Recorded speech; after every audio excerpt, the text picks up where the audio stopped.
اعوذ باللہ من الشیطان اللعین الرجیم بسم اللہ الرحمن الرحیم الحمد للہ وکفا وسلام علی عبادہ الذین اصطفیٰ. درود بھیجیے محمد وآلہ.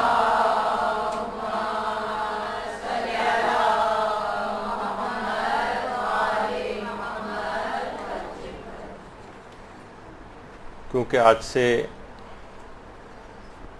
اگلی اتوار تک جتنے دن گزر جائیں گے اسی میں ولادت امام زمانہ علیہ الصلوۃ والسلام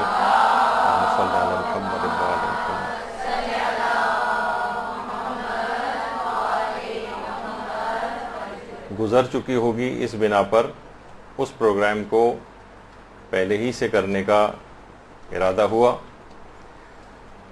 تو سب سے پہلے تو ولادت باسعادت امام زمانہ علیہ الصلوۃ والسلام کی پیشگی مبارکباد قبول فرمائیں.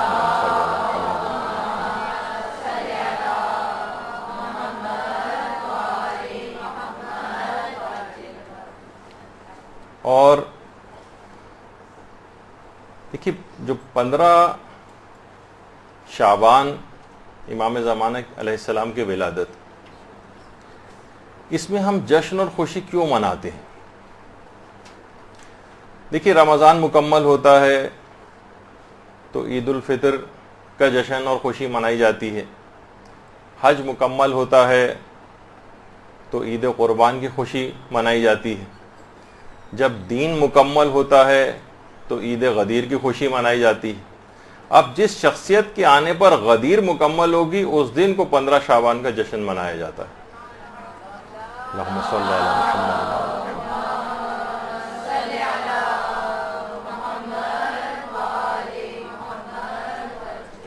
اب دیکھیے خوشی اگر اس وجہ سے منا رہے ہیں کہ امام زمانہ علیہ السلام جب تشریف لے آئیں گے تو ہماری ساری حاجات کو پورا کر دیں گے، وہ جب تشریف لے آئیں گے تو ہماری ساری دعائیں مقبول ہو جائیں گی، سارے دنیاوی کام ہو جائیں گے، یہ بھی ٹھیک ہے. لیکن در محضر آیت اللہ بہجت، اس میں آقا بہجت کے جو فرمودات ہیں اس متعلق، وہ فرماتے کہ امام زمانہ علیہ السلام کو ایسے افراد پسند ہیں جو خدا کی راہ میں ان کے ظہور کے منتظر ہوں، نہ کہ اپنی حاجات کو قبول کروانے کے لیے. اللہ کی راہ میں کہ وہ آئیں گے تو ایک الہی حکومت کا قیام کریں گے اور دین الہی کا نفاذ کریں گے، اسلام کا اس دنیا کے اندر بول بالا ہوگا. اس نیت کے ساتھ اگر کوئی امام زمانہ کا انتظار کر رہا ہے، امام زمانہ کو ایسے افراد پسند ہیں کہ جو کہ خدا کی راہ میں ان کے ظہور کے منتظر ہوں، نہ کہ حاجات کو قبول کروانے کے لیے. اچھا، لوگوں کی نیتیں عام طور پر ہم دیکھتے ہیں کہ واقعی سب اپنی حاجات کے لیے امام زمانہ کو چاہتے ہیں. ہر شخص اپنے اپنے مسائل کے گرداب میں پھنسا ہوا ہے. جن کی شادیاں نہیں ہوئیں وہ شادیوں کے انتظار میں ہیں، جو شادی شدہ ہیں وہ طلاقیں لینے کی فکر میں ہیں، جو بچے ہیں وہ بڑے ہونے کی آرزو میں ہیں، اور جو بڑے ہو گئے ہیں اور بوڑھے ہو گئے ہیں وہ بچپن میں لوٹنے کی فکر میں ہیں. جو بے روزگار ہیں وہ روزگار کے سلسلے میں فکر مند ہیں. غریب جو ہیں وہ امیر بننے کے آرزو مند ہیں. امیر جو ہیں وہ فرصت اور آرام ملنے کی تمنا میں ہیں. عام شخص جو ہیں وہ مشہور ہونا چاہتے ہیں. مشہور لوگ لوگوں سے چھپتے پھر رہے ہیں. بہویں ساسوں کے ساتھ لڑ رہی ہیں، ساسیں بہوؤں کے ساتھ مصروف ہیں. ہر شخص اپنے مسائل کے گرداب میں پھنسا ہوا ہے. کسی کے پاس اتنی فرصت نہیں ہے کہ اپنے زمانے کے امام کو یاد کرے، اپنے زمانے کے حجت خدا کے متعلق کچھ سوچے، اس کے کچھ الہی مشن کا خیال کرے، اس کا ساتھی بننے کی فکر کرے. وہ ہر وقت امام زمانہ علیہ السلام ہماری فکر میں غرق ہیں اور کبھی ہم سے غافل نہیں ہوتے. ہم مستقل غافل ہیں. لیکن یہ بھی سب افراد کی حالت ایسی نہیں. کتنے ہی افراد ایسے ہیں جو ہمارے لیے مشعل راہ ہونے چاہیے.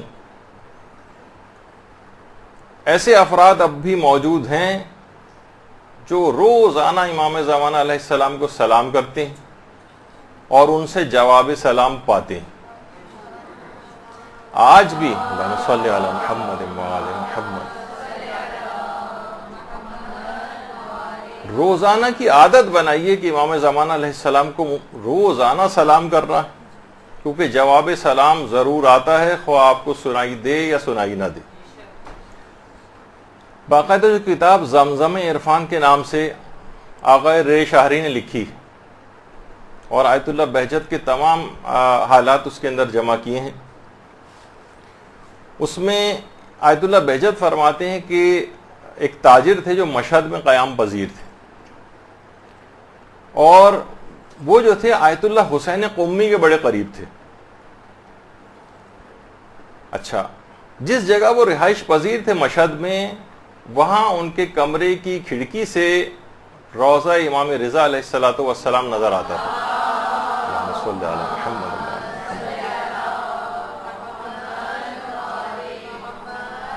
ایک دن ایک مومن ان سے ملاقات کے لیے آقا بہجت فرماتے ہیں، تو انہوں نے ان کے سامنے انتہائی محبت اور جذبات کے ساتھ کمرے کی کھڑکی سے روضے کی طرف نگاہ ڈالتے ہوئے امام رضا علیہ السلام کو سلام کیا. السلام علیکہ یا علی ابن موسیٰ الرضا. وہ مومن حیران رہ گیا کہ اسی وقت ایک جواب سلام سنا گیا. حیرت سے وہ مومن مخاطب ہوا کہ ارے آپ نے سنا، میں نے ابھی ابھی سلام کا جواب سنا ہے. اس تاجر نے کہا میں ہمیشہ سلام کا جواب سنتا ہوں، یہ بزرگ شخصیات ہمیشہ سلام کا جواب دیتی ہیں، البتہ کچھ افراد ایسے ہوتے ہیں کہ جن میں اس کو سننے کی استعداد اور صلاحیت ہوتی ہے اور وہ سن لیتے ہیں، اور بعض افراد سن نہیں پاتے. بالکل ایسے ہی ہمارے امام زمانہ علیہ الصلوۃ والسلام ہیں، ان کو روز یاد کریں، ان کو روز سلام کریں. انشاءاللہ جب ان کی طرف سے جواب سلام آئے گا، یعنی جواباً سلامتی آپ کے لیے آئے گی، تو زندگی کے سارے مسائل حل ہوتے چلے جائیں گے. اللہم صلی علی محمد وعلی محمد.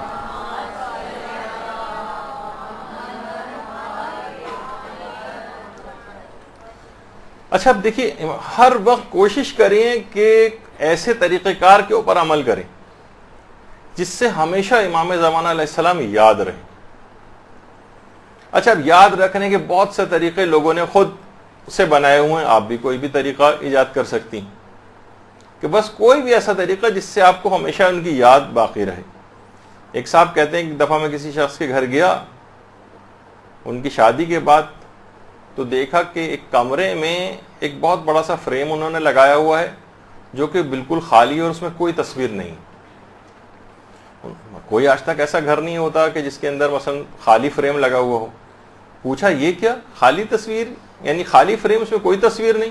کہا ہاں، میں اس میں امام زمانہ علیہ السلام کی تصویر لگانا چاہتا ہوں. اللہم صلی علی محمد. ان سے کہا کہ بھائی جب وہ آئیں گے تب ان کی تصویر لگاؤ گے نا، ابھی تو ان کا ظہور نہیں ہوا، پھر تمہارا یہ عمل کیوں ہے؟ اس نے کہا یہ میں نے اس وجہ سے کیا ہے تاکہ ہمیشہ مجھے یاد رہے کہ میری زندگی میں کسی اہم چیز کی کمی ہے. جب بھی میں اس خالی فریم کو دیکھوں مجھے یاد آ جائے کہ میں کسی کا منتظر ہوں. اچھا، کچھ افراد ایسے ہیں کہ جو اس یاد کو باقی رکھنے کے لیے اپنی انگوٹھیوں میں اللہم عجل لولیک الفرج کندہ کرواتے ہیں. کوئی بھی ایسا طریقہ، کوئی بھی ایسی چیز کہ ہر شخص جب بھی اس کو دیکھے فوراً اس کو اپنے زمانے کے امام کی یاد آ جائے. جب آیت اللہ بہجت فرماتے تھے کہ اپنی ذرا ذرا سی حرکت جب بھی تم کرو اس وقت کہو یا صاحب الزمان، یا صاحب الزمان. اٹھتے بیٹھتے ہر وقت، ہر آن، ہر گھڑی، ہر وقت امام زمانہ کی یاد آپ کی زبانوں کے اوپر رہے. صبح جب اٹھو، آقا بہجت فرماتے تھے صبح اٹھنے کے بعد ادب سے کھڑے ہو کر دن کا آغاز امام زمانہ علیہ السلام پر سلام کے ذریعے کیا کرو، پھر ان سے مدد مانگا کرو. آقا، امام، آقا میری مدد فرمائی. اور فرماتے تھے رات کو سونے سے پہلے سینے پر ہاتھ رکھو اور اپنے زمانے کے امام کو سلام کیا کرو، اس کے بعد سویا کرو. اس طرح شب و روز اپنے اس محبوب حقیقی کی یاد میں بسر کیا کرو.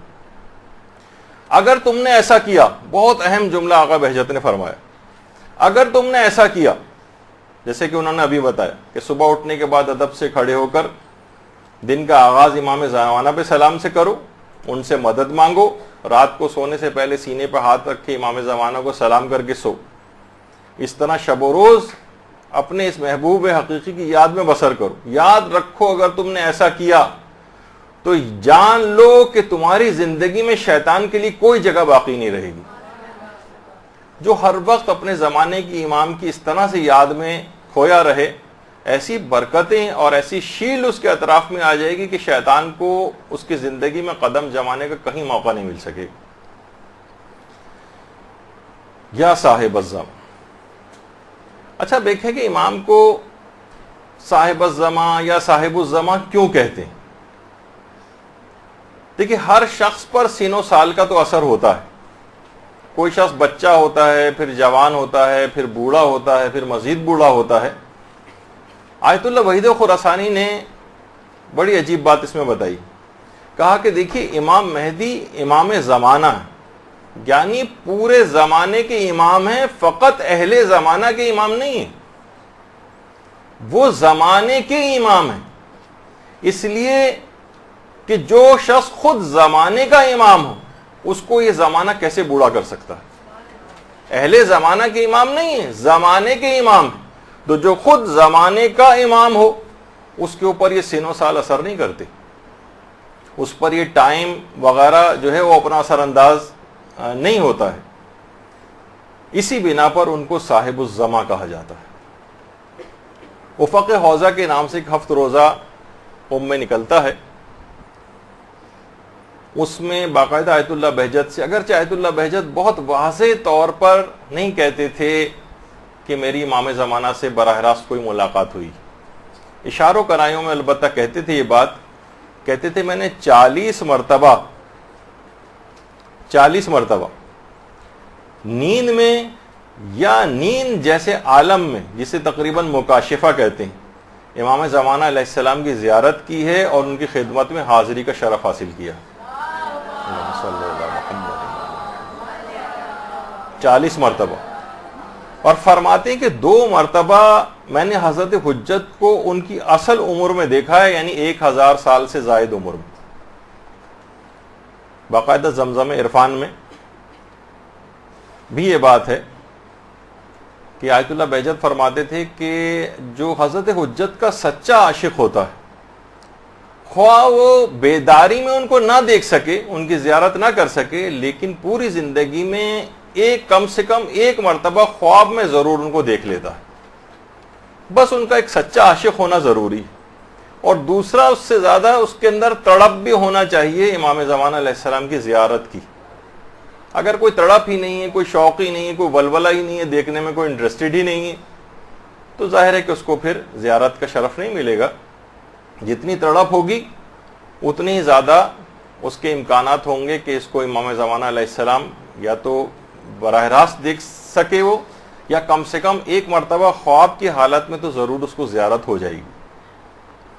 اور وہ یہ بھی فرماتے تھے 1 مرتبہ میں نے خواب میں اس طرح سے زیارت کی تھی اور حضرت حجت کو دیکھا تھا کہ ان کی عمر 1000 سال تھی، لمبا قد تھا اور دراز اور گھنی داڑھی تھی، اور دوسری مرتبہ میں نے ان کو ایک 30 سالہ جوان کی صورت میں دیکھا تھا، لیکن 30 سالہ جوان کی صورت میں دیکھنے کے باوجود احساس ہوتا تھا کہ ان کی عمر 1000 سال سے زائد ہے۔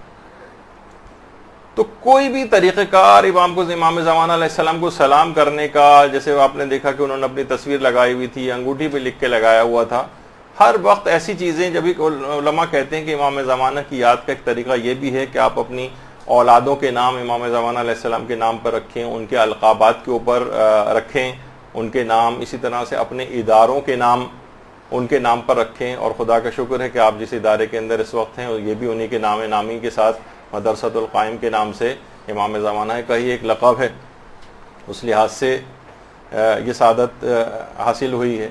اور یاد رکھنے کے اور بھی بہت سارے طریقے ہیں، ہم خود دیکھتے ہیں جب انٹرنیٹ پہ کوئی چیز سرچ کر رہے ہوتے ہیں تو اس وقت کچھ ایرانی سائٹس کے اوپر خاص طور پہ یہ دیکھا ہے کہ مثلا سائٹ اس وقت تک اوپن نہیں ہوگی جب تک کہ ایک خاص جگہ کے اوپر لکھا ہوا ہوتا ہے کہ اس جگہ کو کلک کریں اور امام زمانہ علیہ السلام پر درود پڑھتے ہوئے کلک کریں. اللہم صلی علی محمد و علی محمد.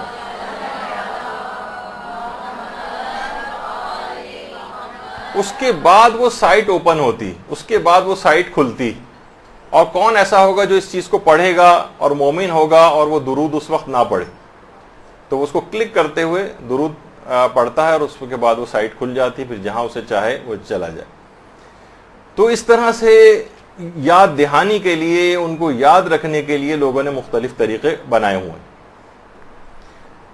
اور کتنی افسوسناک بات ہے کہ ہم ان کو بھلا دیں, ان سے غافل ہو جائیں جن کے متعلق خود شیخ مفید کو جو خط لکھا تھا امام زمانہ علیہ السلام نے, تو اس میں یہ بات کہی تھی کہ ہم تمہاری مراعات کی نسبت بے توجہ نہیں, ہم تم سے غافل نہیں. یعنی دوسرے الفاظ میں کہا جائے کہ یہ بے توجہی جو ہے یہ ہماری طرف سے نہیں, یہ بے توجہی تمہاری طرف سے, ورنہ ہم کبھی تمہاری یاد سے غافل نہیں ہوتے. اور اگر ایسا ہوتا کہ ہم تمہاری یاد سے غافل ہو جاتے تو تم پر بلائیں اپنا ہجوم کر لیتی, تم پر بلائیں نازل ہو جاتی. یہ ہماری اس توجہ کی وجہ سے کہ تم پر سے اس طرح سے بلائیں نازل نہیں ہوتی ہیں کہ جس طریقے سے, جیسے کہ اب میں نظر بھی آتا ہے کہ پوری دنیا جس قدر مخالفت پہ کمر بستہ ہے, جس قدر دشمنی پہ صاحبان ایمان کی کمر بستہ ہے, کب کا کچل کے رکھ دیے جاتے. امام زمانہ علیہ السلام کی خاص عنایت اور نظر کرم اور ایک حفاظت ہے جس کی بنا پر یہ کام اس طرح سے چل رہا ہے. تو اور اب دشمنوں کی زبان پر بھی آ رہا ہے. کتنے ایسے اسلامی ممالک کے ولی عہد ہیں جو باقاعدہ اس بات کا تذکرہ کر رہے ہیں, اور ایسے افراد سے بات کرنے کو بھی تیار نہیں ہیں کہ جو امام زمانہ علیہ السلام کا نام لیتے ہیں اور یا ان کی مشن کے لیے کام کرنے کے اوپر یعنی ان کے مشن کے لیے کام کرتے ہیں. تو بہرحال ہمیں بھی چاہیے کہ ہم مسلسل امام زمانہ کی طرف متوجہ رہیں. اچھا, جو جب کبھی ایسا موقع پیش آ جائے, ایک تو صرف ایک کہ جسمانی حفاظت آپ نے سنی, علمی طور پر بھی رہنمائی کے لیے, ظاہر ہے کہ طالبات ہیں اور ہر شخص کو ایک دینی طالب علم کے طور پر تو ہونا ہی چاہیے. کبھی ایسی مشکلات میں علم کے لحاظ سے کوئی رہنمائی درکار ہو تو علماء کی بھی سیرت میں رہی ہے یہ بات کہ وہ بھی رہنمائی ان سے حاصل کرتے ہیں. تو باقاعدہ مجلہ نور علم کے نام سے جو اس کا چوتھا شمارہ ہے, اس میں آقا ناصر باقری, یہ بھی ایک اسکالر ہیں, انہوں نے حوزہ علمیہ کے استاد ایک آیت اللہ شیخ محسن حرم پناہی, ان کے متعلق یہ بات لکھی ہے کہ ابتدا ہی سے علم دین کا بہت شوق تھا. جب عالم دین نہیں ہوئے تھے اور ابھی تعلیم حاصل کرنے جانا چاہتے تھے, اتنا شوق تھا, اپنے والد سے بار بار کہتے تھے کہ بابا جان مجھے علم دین حاصل کرنے کے لیے مدرسے جانے کی اجازت دے دیں. والد ان کے بہت مخالف تھے, کہتے تھے دیکھو اگر ایسا تم کرو گے, دینی طالب علموں کا کوئی پرسان حال نہیں ہوتا ہے, کوئی ان کے اخراجات نہیں اٹھاتا ہے, قسمہ پرسی کی زندگی ساری زندگی گزارنی پڑے گی, اتنا بے حال رہنا پڑے گا, کوئی تمہاری مدد کو نہیں آئے گا, اور مجھ سے بھی تم ایک پیسے کی توقع نہ رکھنا. اگر تم اس طور پر میری نافرمانی کرتے ہوئے اگر جاؤ گے تو میری طرف سے ایک پیسہ نہیں ملے گا. کہا کہ بابا مجھے منظور ہے, آپ مجھے ایک پیسہ نہ دیں لیکن مجھے جانے کی اجازت دے دیں. بالآخر ان کے والد نے اجازت دے دی. یہ اصفہان آئے, آیت اللہ شیخ محسن حرم پناہی, اور مدرسے میں اس زمانے میں داخلہ لے لیا. اتنی سردی ہوتی تھی, نہ کمرے میں کوئی ہیٹر تھا, حتیٰ کہ کوئی بستر اور وہ تک نہیں تھا کہ کوئی چادر سی زمین کے اوپر بچھائی جا سکے. اسی ٹھنڈے فرش کے اوپر لیٹ کر ہی اپنی راتیں بسر کرتے تھے اور تعلیم دین حاصل کرتے تھے. انتہائی سختی میں اس زمانے میں گزارا کیا جاتا تھا مدارس کے اندر.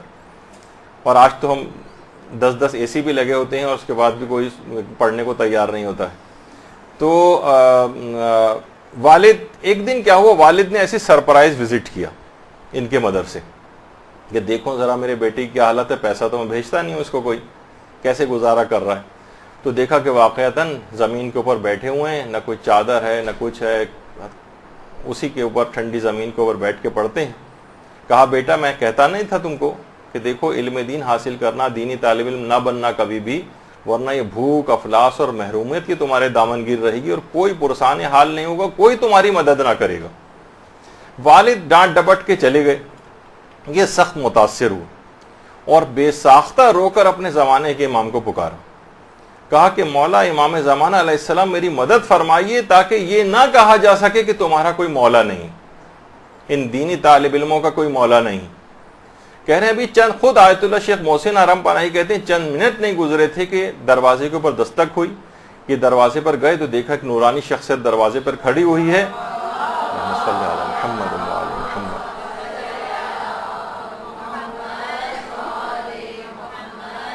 اس کے ہاتھ میں کچھ رقم ہے اور ان کے ہاتھ میں رقم دیتے ہوئے اس شخصیت نے ایک بات کہی کہ یہ لو تاکہ یہ نہ کہا جا سکے کہ تمہارا کوئی مولا نہیں، اور اس کے بعد وہ نگاہوں سے اوجھل ہو گئے۔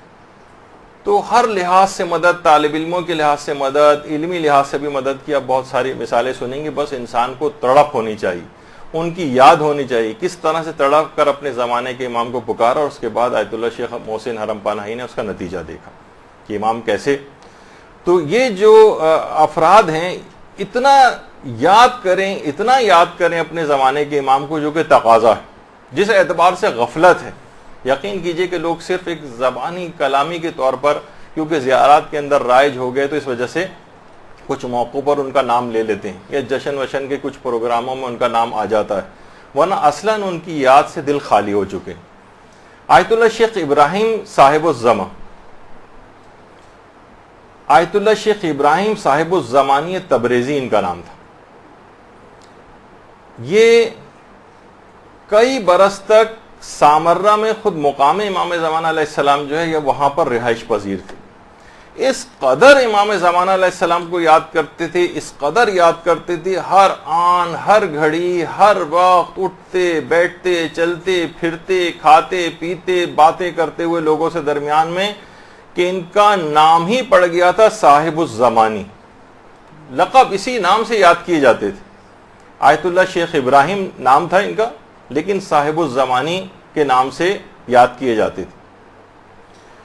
تو اس طرح سے ایک یاد امام زمانہ علیہ السلام کی ایک دیوانہ وار لوگوں کے اندر ہو، تاکہ دیگر لوگ بھی متوجہ ہوں۔ جتنا امام کا نام لیا جائے گا اتنا غافل افراد ان کی طرف متوجہ ہوں گے، ورنہ آپ نام نہیں لیں گے، ان کا تذکرہ نہیں کریں گے، لوگ بھی اپنے زمانے زندگیاں گزر رہی ہیں، عیش و عشرت، مال دولت لوگوں کے پاس زیادہ آ گیا ہے، وسائل پورے ہو گئے ہیں، اتنی زیادہ مشکلات زندگیوں کے اندر بظاہر نظر نہیں آ رہی ہیں، تو امام زمانہ کی ایک لحاظ سے لگتا ایسا ہے کہ ضرورت نہیں ہے کوئی، ان کے بغیر بھی گزارا ہو رہا ہے معاذ اللہ۔ تو البتہ ایک جو بات اب بتانے جا رہا ہوں اس کا میرے پاس کوئی معتبر حوالہ تو نہیں، لیکن بہت سی جگہوں کے اوپر ایسے ہی لکھا ہوا دیکھا ہے کہ آیت اللہ بہجت کے زیر مطالعہ قرآن ہوا کرتا تھا، جس کے حاشیے کے اوپر یہ انہوں نے اپنے ہاتھ سے ایک چیز لکھی تھی کہ ایک عمل ہے کہ جو کہ فجر کاذب اور فجر صادق، یعنی سمجھیں کہ وہ 5-7 منٹ کا نماز فجر سے پہلے کا جو وقت ہے، جو اس وقت کے دوران، یعنی سمجھیں نماز فجر سے 5-7 منٹ پہلے ایک خاص طریقہ کار سے اس عمل کو کرے جو بھی بتانے والا ہوں، تو اس کی ہر خواہش پوری ہوگی، خواہ اس میں سے ایک خواہش اور ایک حاجت امام زمانہ علیہ السلام سے ملاقاتی کی کیوں نہ ہو۔ اللہم صلی علی محمد وعلی محمد۔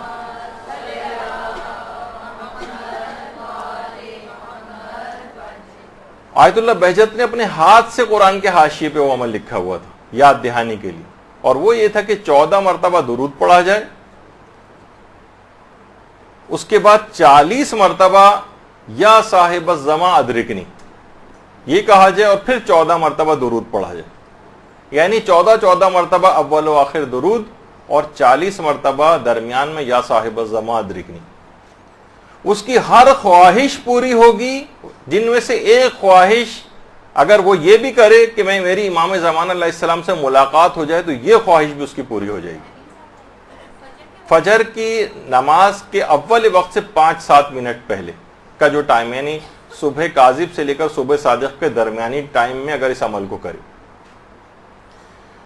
تو، اور یہ بھی علماء ایک طریقہ بتاتے ہیں کہ اگر کوئی شخص اپنے عمل کو صالح کر لے تو امام زمانہ خود اس کو ڈھونڈ نکالیں گے.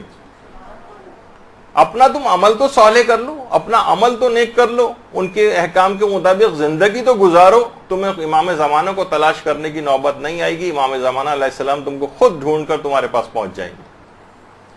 گناہوں سے بھرپور زندگی میں ان کی چہرہ انور کی سعادت کی توفیق وہ ممکن ہے کہ ہاتھ سے نکل جائے. آیت اللہ بہجت نے جو 700 نکتے کی ان کی جو کتاب آئی ہے در محضر آیت اللہ بہجت اور کئی والیوم کے اندر, اس کے دوسرا جو والیوم ہے اس میں یہ سوال ان سے پوچھا گیا کہ اتنی بڑی تعداد ہے لوگوں کی جو کہ بظاہر لگتا ہے کہ امام زمانہ علیہ السلام کی بہت مشتاق بھی ہے اور وہ ظہور کی منتظر بھی ہے, پھر بھی امام کیوں نہیں ظہور کر رہے ہیں؟ بھائی یہ مشتاق بھی ہیں, یہ چاہتے بھی کہ آپ ظہور کر لیں, اتنی بڑی تعداد ہے تو پھر کیوں ظہور نہیں ہوتا ہے؟ تو آیت اللہ بہجت نے فرمایا ہو سکتا ہے کہ 40 کروڑ افراد بھی ان کے نام لیوا ہوں لیکن تب بھی امام ظہور نہ کریں, کیونکہ اگر وہ آ بھی گئے, دیکھیے یہ جملہ ہے جو کہ لوگوں کے اصلاح کے لیے انہوں نے کہا ہے, اگر وہ آ بھی گئے تو ان کے ساتھ وہی سلوک کیا جائے گا جو ان کے پاک اور طاہر اجداد کے ساتھ کیا گیا. خدا سے دعا کرو کہ تمہارا شمار امام زمانہ علیہ السلام کو تیر مارنے والوں میں نہ ہو. یعنی لوگوں کو واقعتاً دیکھا جائے تو یہ ایسے افراد, یعنی جو ہماری فسق و فجور کے اندر جو زندگیاں گزر رہی ہیں, جو گناہوں کے اندر مبتلا زندگیاں گزر رہی ہیں ہماری, اتنی زیادہ مخالفت پہ قدم قدم پہ ہم قبر بستہ ہیں, ائمہ کے اقوال اور ان کے فرمودات کو روند رہے ہیں اپنے یعنی طرز عمل سے, تو یہ کیسے ممکن ہے؟ ایسے افراد اس وقت بھی انکار کر دیں گے اور مخالفت پہ کمر بستہ ہو جائیں گے. مثلا کتنے افراد ایسے ہیں جو خمس نہیں نکالتے, اس وقت امام نے اگر آ کر کہا کہ خمس لاؤ اور نکال کر, تو اس طرح آج مراجع کی مخالفت ہوتی ہے, اس وقت اس طرح سے امام زمانہ کی بھی مخالفت ہوگی. یہی وجہ ہے کہ آغا ابو الفضل زاہد,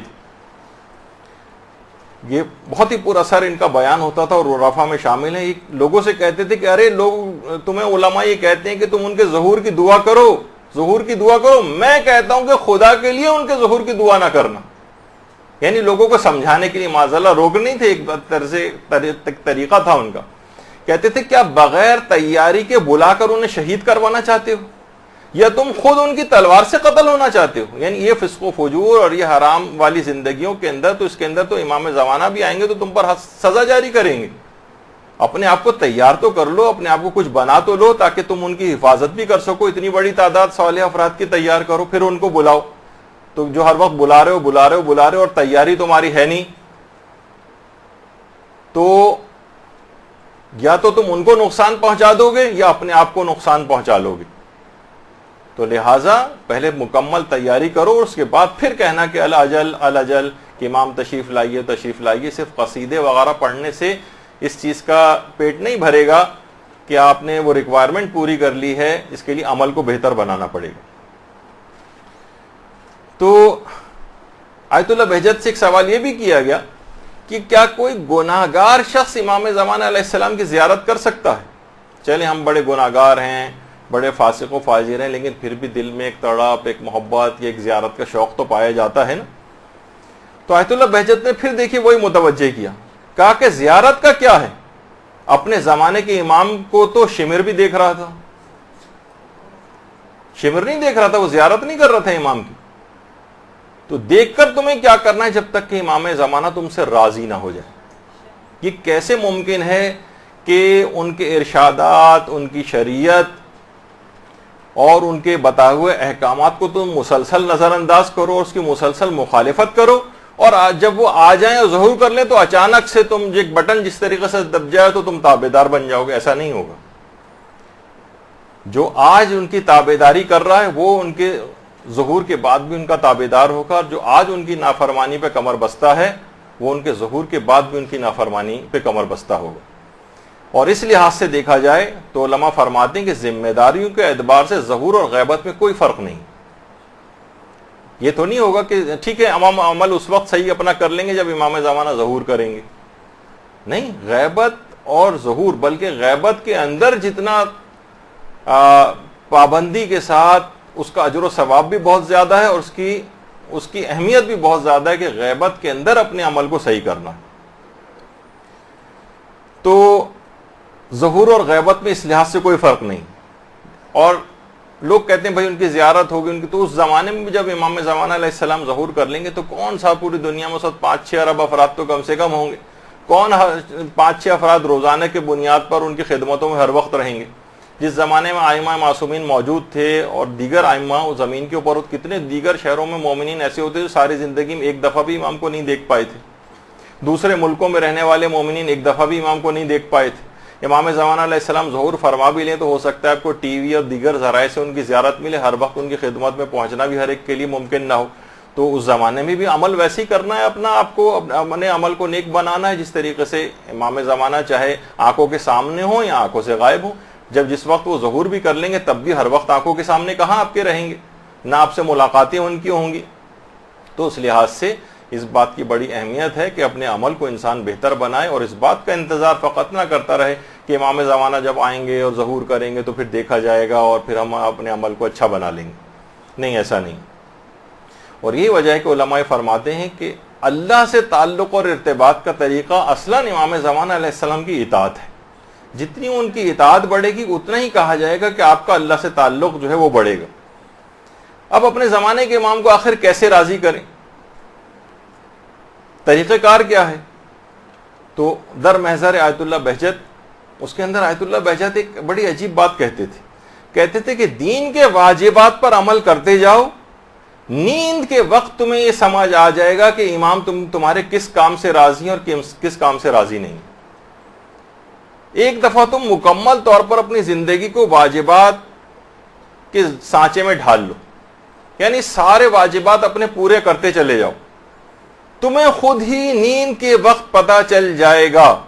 اس کی وضاحت نہیں کی انہوں نے، لیکن ہو سکتا ہے اس سے مراد یہ ہو کہ انسان ایک اسلام بھی تقاضا کرتا ہے کہ سونے سے پہلے روز اپنا محاسبہ کرے، میں نے کیا آج بہتر کام کیے، کون سے میں نے برے کام کیے، تاکہ اگلے دن اس میں بہتری لائی جا سکے، اپنے گناہوں کی توبہ کی جا سکے، غلطیوں کو دہرایا نہ جا سکے.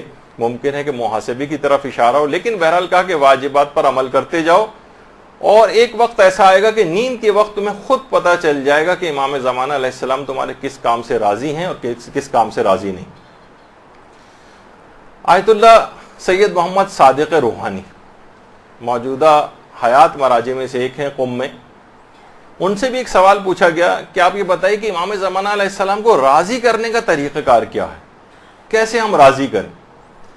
تو انہوں نے اپنے استفتاء کے اندر یہ بات لکھی ہے، اور یہ میں نے سارے مراجع کے نکال کے دیکھے تو یقین کیجئے کہ غیبت میں ذمہ داریوں کے اعتبار سے جہاں بھی بات کی ہے سارے مراجع نے تقریباً الفاظ آگے پیچھے ہیں لیکن بات ایک ہی کہ اپنے تمام واجبات پر عمل کرتے چلے جاؤ، تمام حرام کاموں سے اپنے آپ کو بچاؤ، غریبوں اور ضرورت مندوں کی مدد کرو جس کے اندر مالی، علمی، روحانی وغیرہ جس طرح کی بھی کمک ان کو درکار ہو، اور اپنے اعمال مستحبہ جو ہیں مستحب اعمال ان کی انجام دہی کرو. ان چاروں کاموں کو کرنا شروع کرو، امام زمانہ علیہ السلام تم سے راضی اور خوشنود ہو جائیں گے. اللہم صلی علی محمد وعلی محمد.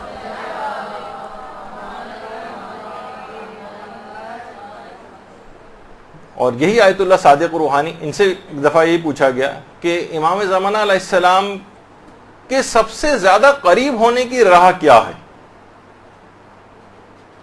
کون سے ایسے اعمال انجام دیں کہ ہم امام زمانہ علیہ السلام سے قریب ہوتے چلے جائیں. ان میں کچھ اعمال کا تذکرہ انہوں نے کیا. کہا کہ ایک تو روزانہ امام زمانہ علیہ السلام کی کوئی سی بھی زیارت پڑھیں. امام زمانہ کی بہت ساری زیارات ہیں، وہ آپ مفاتی کے اندر نکال کر بھی دیکھ سکتی ہیں. آپ نکالیں کسی بھی طرح سے کوئی سی بھی زیارت، بہت ساری زیارات ہیں. روز امام زمانہ علیہ السلام کی کوئی نہ کوئی زیارت، چاہے وہ مختصر ترین زیارت ہی کیوں نہ ہو. السلام علیکہ یا صاحب العصر والزمان اتنا بھی کہہ دیں تو یہ بھی مختصر ترین زیارت ہو جائے گی. ایک تو یہ روزانہ پڑھیں، اس سے آپ امام زمانہ علیہ السلام کے قریب سے قریب تر ہوتی چلی جائیں گی. اور دوسرا یہ کہ قنوت میں دعائے فرج پڑھیں. اچھا، دعائے فرج کے نام سے دو دعائیں ہیں عام طور پر نظر آتی ہیں. ایک تو الہی عظم البلاؤ والی دعا ہے، اس کو بھی کچھ لوگ کہتے ہیں، اور ایک جو دعائے سلامتی ہے امام زمانہ علیہ السلام ہے، اللہم کن لولیک الحجت والی. تو کوئی سی ان میں سے دعا جو امام زمانہ علیہ السلام کے لیے دعا شمار ہو. یا تو یہ والی دعا جو کہ سب کو یاد ہی ہے، اس کو قنوت کے اندر روزانہ پڑھنا. جو روزانہ قنوت میں اس کو کم سے کم روزانہ کیا تو کوشش کریں ہر نماز کے قنوت میں یہ پہلے پڑھ لیں، اس کے بعد کوئی سی بھی اور قنوت کی دعا پڑھیں. یہ بہت زیادہ اس کی آج کل کے زمانے میں کافی تاکید ہے.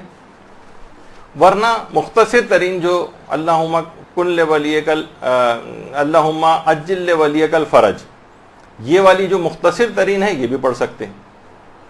تو بہرحال کسی بھی طریقے سے نمازوں کے قنوت میں. اور آیت اللہ علی آقا قاضی تو ایک جملہ اور فرماتے تھے کہ امام زمانہ علیہ السلام سے اگر کوئی ارتباط اپنا برقرار کرنا چاہتا ہے تو وہ نماز شب میں جو نماز وتر ہوتی ہے اس کے قنوت میں دعائے فرج پڑھے، بلکہ ہر روزانہ پڑھے، بلکہ اپنی ہر دعا میں دعائے فرج کو شامل کر لے. یعنی آپ کو عمومی دعائیں بھی اپنی کرنی ہو، مثلا کوئی سی بھی گھریلو ٹائپ کی کوئی دعا، اور شادی کی دعا، اور اولاد کی دعا، اور بیماری سے دور ہونے کی دعا، کوئی سی بھی دعا کریں اس سے پہلے دعائے فرج ڈال دیں.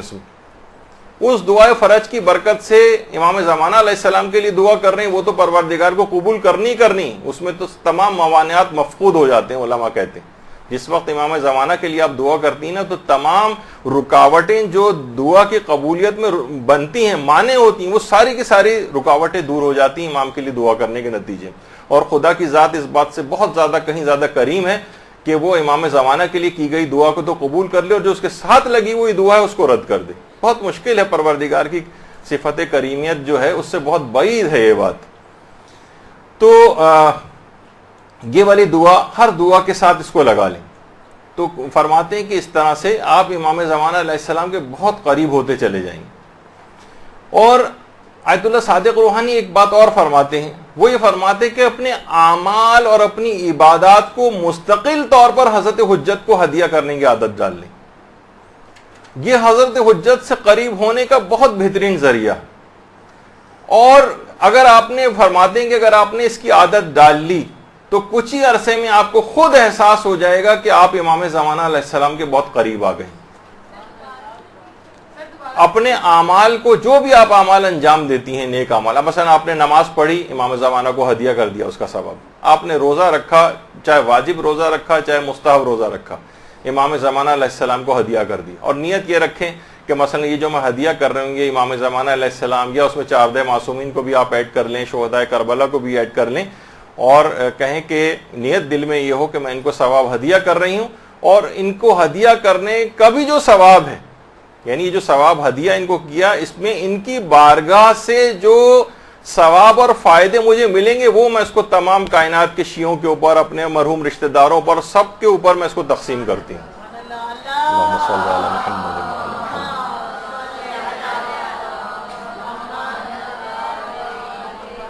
اور آیت اللہ صادق روحانی فرماتے ہیں کہ اس طرح کے تمام اعمال ان کو ہدیہ کرتے چلے جائیں، اور جو بھی آپ اعمال کریں، زیارات پڑھیں، زیارات کے لیے جائیں، کوئی بھی نیک کام آپ نے کیا، کوئی صدقہ دیا، سب کا ثواب امام زمانہ اور 4 معصومین کو ہدیہ کرتے چلے جائیں. اور خاص طور پر تلاوت قرآن کا ثواب حضرت حجت کو ضرور ہدیہ کریں. خود فرماتے ہیں آیت اللہ صادق روحانی کہ میں روزانہ، اپنے فتوے کے اندر انہوں نے بات لکھی کہ میں روزانہ حضرت معصومہ قم سلام اللہ علیہ، درود بھیجیے محمد صلی اللہ علیہ وسلم،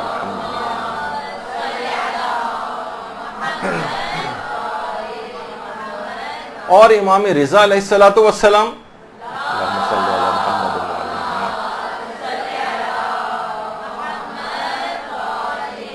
میں روزانہ ان کی نیابت میں زیارت عاشورہ پڑھتا ہوں، اور روزانہ وقت سحر فجر کی نماز سے پہلے میں تمام معصومین کی نیابت میں کچھ تلاوت قرآن کر کے ان کو ہدیہ کرتا ہوں. قرآن کو اور امام زمانہ علیہ السلام کا بہت ہی قریبی تعلق ہے. یہی وجہ ہے کہ امام زمانہ علیہ السلام کا ایک لقب شریک القرآن بھی ہے. جب بھی آپ زیارت میں بھی کہتی ہیں نا السلام علیکم یا شریک القرآن. اور دیکھیے قرآن بھی کتاب ہدایت ہے، امام زمانہ خود عین ہدایت ہیں. قرآن ہر چیز کو آشکار کرنے والا ہے، اور امام زمانہ علیہ السلام بھی جب آئیں گے تو ہر چیز کو آشکار کر دیں گے. بہت ساری مماثلت امام زمانہ علیہ السلام اور قرآن مجید میں. تو تلاوت قرآن امام زمانہ علیہ السلام کو ہدیہ کریں. اور دیکھیے آپ خود سوچیں کہ ہم جب کسی کو ہدیہ کرتے ہیں نا تو خود مثلا آپ اپنے کسی مرحوم رشتہ دار کو ہدیہ کریں تو خود اس ہدیہ کرنے کے بعد بہت سے لوگ یہ سمجھتے ہیں کہ شاید ہمارا ثواب ختم ہو جاتا ہے ہدیہ کرنے سے اور اس کے پاس چلا جاتا ہے. آپ کا ثواب دگنا ہو جاتا ہے, بلکہ 10 گنا ہو جاتا ہے, بلکہ نہ جانے کتنے گنا ہو جاتا ہے دوسروں کو ہدیہ کرنے سے. تو علماء فرماتے ہیں سوچیے کہ جب آپ عام شخص کو جب ہدیہ کر رہے ہیں ثواب اس کے اجر و ثواب کی کوئی انتہا نہیں, تو امام زمانہ علیہ السلام کو اگر ہدیہ کریں اس کی تو کوئی تصور میں نہیں لا سکتا کہ کتنا اس کو جو ہے اس کا ثواب ملے گا. اور باقاعدہ مکیال المکارم میں بھی آیت اللہ تقی اصفہانی نے اس واقعے کو لکھا ہے اور رسول کافی سے اس کو نقل کیا ہے کہ ایک شخص آیا امام کے پاس, امام موسیٰ کاظم علیہ السلام کی خدمت.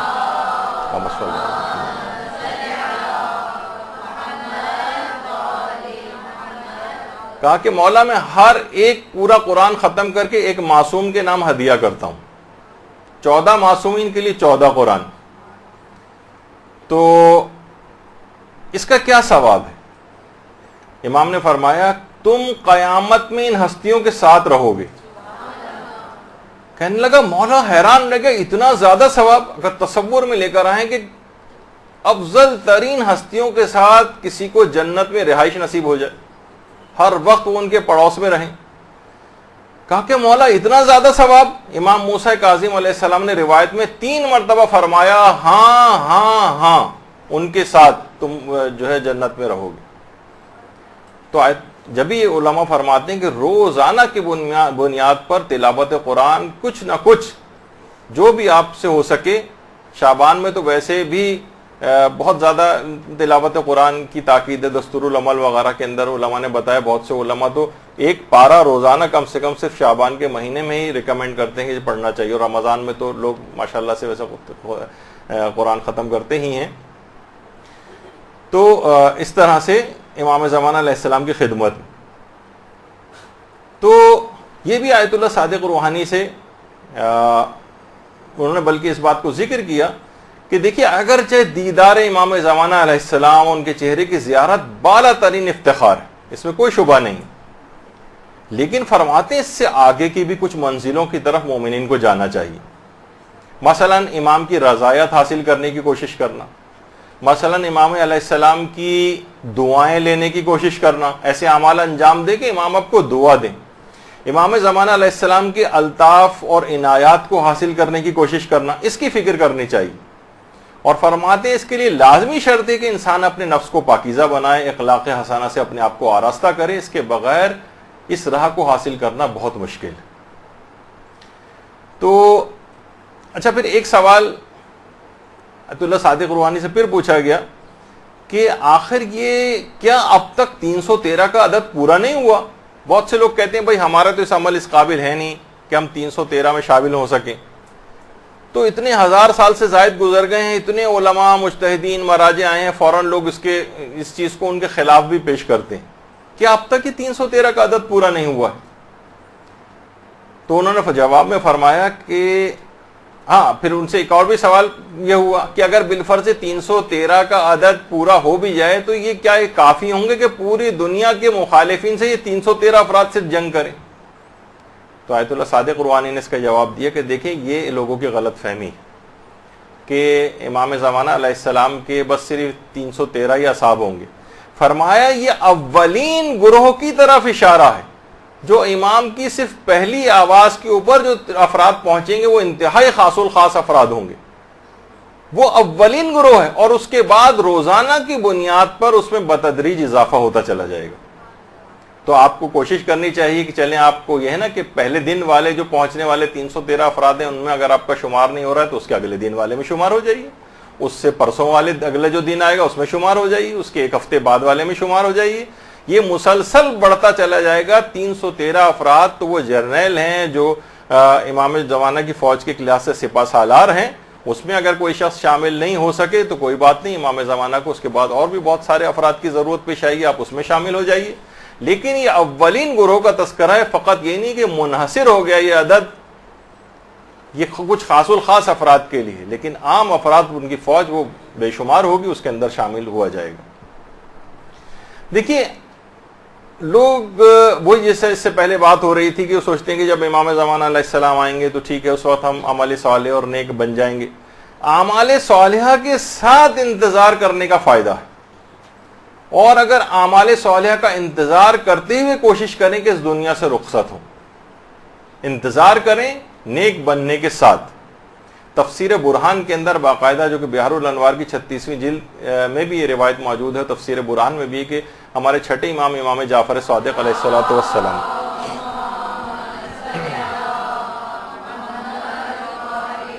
ان کی خدمت میں ایک بوڑھا آتا ہے اور آ کر سلام کرتا ہے امام کو اور کہتا ہے یبنا رسول اللہ، اپنا ہاتھ بڑھائیے، میں آپ کے ہاتھ کو بوسہ دینا چاہتا ہوں. امام نے اپنا ہاتھ دیا، اس نے امام کے ہاتھ کا بوسہ لیا. اس کے بعد زارو قطار اس بوڑھے نے رونا شروع کر دیا. امام نے کہا کہ تم رو کیوں رہے ہو؟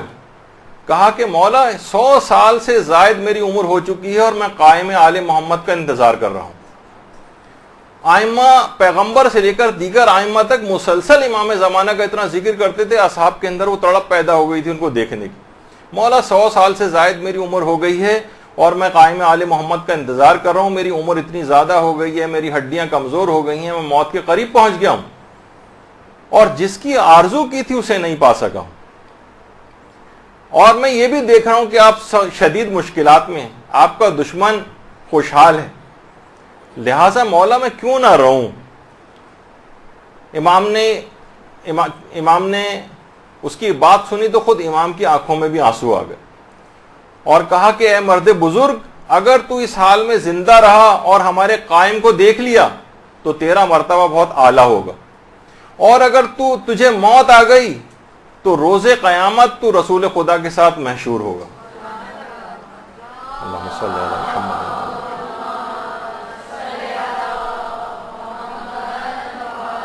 لہذا اپنے سنن و فرائض، اپنے وظیفہ شرعی کے مطابق عمل کر کے اس دنیا سے جائیں.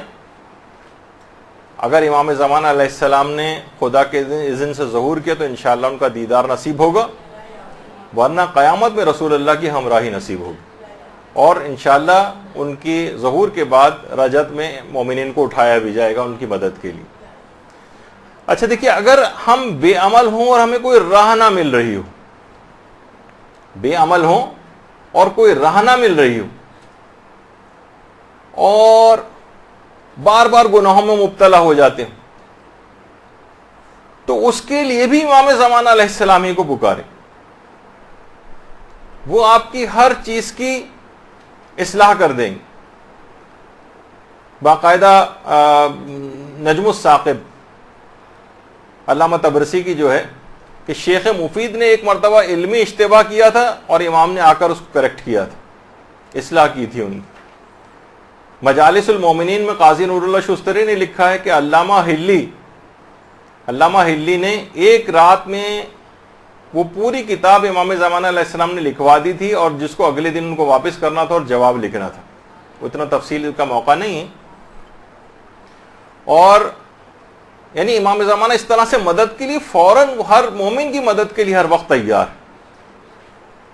آیت الحق کے نام سے جو کتاب لکھی گئی ہے جس میں آیت اللہ علی آقا قاضی کی کچھ حالات زندگی تحریر، اس میں آقا سید ہاشم رضوی ہندی کشمیری، کشمیر سے ان کا تعلق تھا، ایک لحاظ سے انڈیا سے تعلق تھا. ان سے ایک واقعہ اس کے اندر نقل ہوا ہے کہ انڈیا کے ایک اور طالب علم تھے ہاشمی رضوی ہندی، خود وہیں کے تھے، یا ایک اور طالب علم سید علی نقی ہندی کے متعلق فرماتے ہیں کہ وہ نجف میں زیر تعلیم تھے، انتہائی مقدس اور پرہیزگار طالب علم تھے. کہہ رہے ہیں وہی زمانہ تھا، اس زمانے میں آیت اللہ سید کاظم یزدی کا انتقال ہوا تھا. اچھا، آیت اللہ جو ایکسٹریم سیدھے ہاتھ کے اوپر آپ کو نظر آ رہے ہیں یہ آیت اللہ ہاشم رضوی ہندی ہیں اور درمیان میں آیت اللہ میر جہانی ہیں. یہ خود انتہائی آیت اللہ ابو الحسن اصفہانی کے بہت قریبی افراد میں ان کا شمار ہوتا تھا، بلکہ ان کے دوستوں میں شمار ہوتا تھا آیت اللہ میر جہانی کا. اور ان کی خصوصیت یہ تھی کہ جب بھی مجلس پڑھنے کے لیے جاتے تھے، جب تک کہ بحار الانوار کی 110 جلدیں مکمل نہیں پڑھ لیتے تھے تب تک مجلس پڑھنے نہیں جاتے تھے. بہت مقدس علماء، ہمارے کہکشاں ایک علماء کی. تو ہاشم رضوی ہندی یہ خود بڑے عرفا میں ہیں، تو یہ فرماتے ہیں کہ اسی زمانے میں آیت اللہ سید کاظم یزدی کا انتقال ہوا تھا، اور ایک ساتھ ہی بہت سے مراجع انتقال کر گئے تھے، جس میں آیت اللہ مرزا محمد تقی شیرازی بھی تھے۔ یہ دونوں مراجع کا جب انتقال ہو تو اس کے بعد اچانک سے بہت سارے نام آ گئے تقلید کے حوالے سے، اور لوگ تھوڑے سے کنفیوز ہو گئے کہ ان میں سے کس کی تقلید کریں۔ تو وہ جو طالب علم تھے سید علی نقی ہندی، وہ بڑے پریشان ہوئے، دماغی طور پر بہت مضطرب ہوئے کہ آخر میں ان میں سے کس کی تقلید کروں، اور بات واضح نہیں ہو رہی تھی۔ بہت سارے رسالے عملیہ آ گئے تھے، سوچا کہ میں اپنے زمانے کے امام سے توسل کرتا ہوں، اور اس کے بعد انہوں نے مسجد سہلا میں باقاعدہ 40 روز کا ایک عمل کیا۔ مسجد سہلا کا ایک خاص عمل ہے 40 روز کا۔ اس زمانے میں، اب تو خیر بہت پرشکو ہو گئی، اس زمانے میں مسجد سہلا تقریباً ایسی ہوا کرتی تھی۔ کہہ رہے ہیں ابھی 40 روز کا میں نے عمل کیا تھا، 40 روز پورے نہیں ہوئے تھے کہ مقام امام زمانہ جو ہے وہاں پر اس کے گوشے سے ایک تیز روشنی نمودار ہوئی، اور مجھے دل کو ایک اطمینان سا ہو گیا کہ یہ نور امام زمانہ علیہ السلام کا نور ہے۔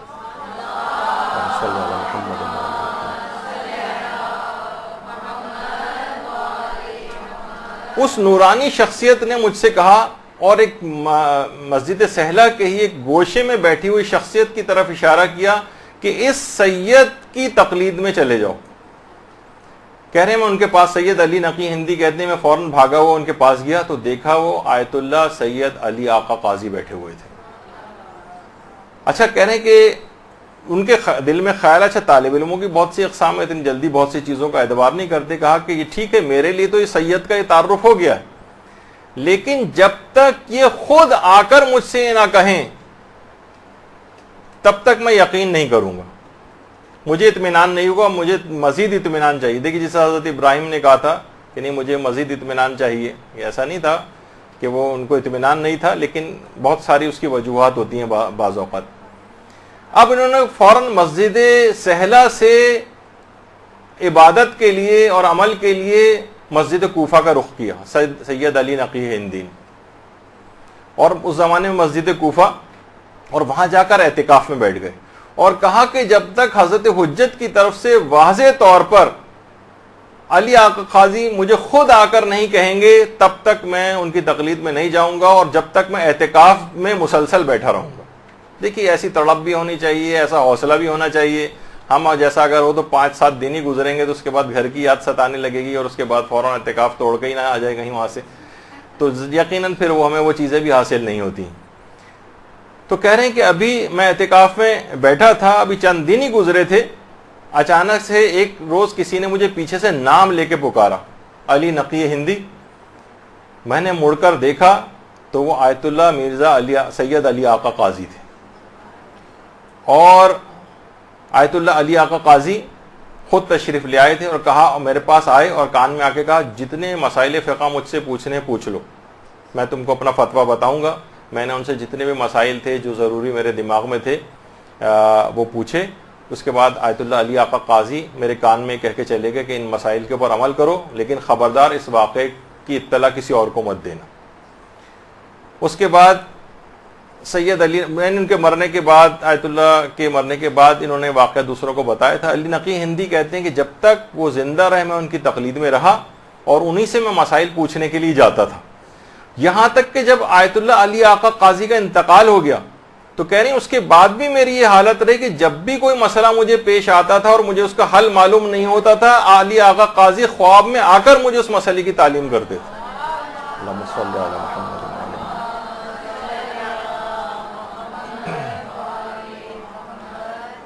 تو آقا سید ہاشم رضوی ہندی نے باقاعدہ اس واقعہ نہیں، اوتھینٹک مقدس علماء نے یہ واقعہ سنایا کہ امام اس طریقے سے کوئی واقعتاً تڑپ پائی جاتی ہو تو اس طرح سے امام مدد کے لیے آتے ہیں۔ اچھا، علمی مدد درکار ہو امام علمی مدد کرتے ہیں، معاشی مدد درکار ہو معاشی مدد کرتے ہیں، بس تڑپ ایسی ہونی چاہیے۔ جب بھی زمزم عرفان میں آیت اللہ بہجت نے جملہ نقل کیا ہے کہ نجف میں سید حسن مدرس، بڑے علماء میں ان کا شمار ہوتا تھا، سید حسن مدرس اس قدر تنگ دستی کا شکار رہتے تھے۔ واقعتاً ہمیں دیکھنا چاہیے کہ علماء نے آج تک ہم ان کا بیٹھ کے اتنے سالوں بعد تذکرہ کر رہے ہیں ان کی انہی خصوصیات کی بنا پر، عیش و عشرت میں جو افراد مبتلا ہیں ان کے نسین منسیہ ایسے کتنے ہزاروں لاکھوں لوگ گزر چکے ہوں گے جن کا کوئی ذکر اور تذکرہ نہیں. حسن مدرس اس قدر تنگ دستی کے عالم میں تھے کہ بیوی بچوں کو پورے دن میں ایک وقت بھی پیٹ بھر کے کھانا نصیب نہیں ہوتا تھا، اتنی تنگ دستی تھی. انہوں نے امام زمانہ علیہ السلام کو 40 روز تک عریضہ لکھا. اچھا یہاں ایک اور بات میں روک دوں بیچ میں، میرا ارادہ تھا اگرچہ وقت نہیں ملا، کہ آج کل ایک تحریک سی عریضے کے خلاف بھی شروع ہوئی. عریضہ بیکار چیز ہے، یہ لوگ کس قوم کس اس میں لگی ہوئی ہے، بس امام کو خطوں میں لکھ کے ڈال رہے ہیں، اور تنقید ہو رہی ہے، اور بہت سارے وہابیت اس طرح سے بہت سی صورتوں میں سرایت کر رہی. تو فرماتے ہیں 40 روز تک آغا سید حسن مدرس نے امام زمانہ کو عریضہ لکھا. کہہ رہے ہیں 40 دن ابھی گزرے نہیں تھے کہ گھر میں انہوں نے امام زمانہ کی آواز سنی. اللہم صلی علی محمد.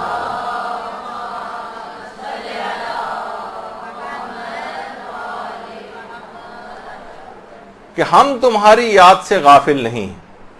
اور کہہ رہے ہیں کچھ ایسا اس کے بعد ہوا، تفصیلات میں علماء زیادہ جاتے نہیں ہیں، ایسا ہوا کہ ان کی حالت بدل گئی اور ساری مشکلات دور ہو گئی.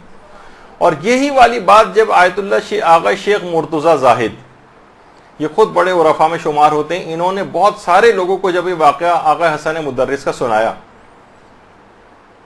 لوگوں کو سنایا انہوں نے، تو ایک اور عالم دین تھے، وہ بھی اسی قدر تنگ دستی کے اندر مبتلا تھے، اور انہوں نے بھی 40 روز تک امام زمانہ علیہ السلام کو عریضہ لکھنے والا یہ والا عمل کیا. وہ اس کے بعد فرماتے ہیں، خود آغا بہجت کے الفاظ ہیں جو باقاعدہ انٹرنیٹ کے اوپر ایک ویڈیو کے اندر بھی آغا بہجت نے وہ چیز بتائی، کہ وہ فرماتے ہیں کہ بس میں نے 40 روز عریضہ لکھا اور اس دوران کچھ ایسا ہوا کہ اس کے بعد کوئی لگا کہ کوئی گویا مشکل ہی نہیں رہی تھی، ساری ہی مشکلیں حل ہوتی چلی گئیں. اللہم صلی علی محمد.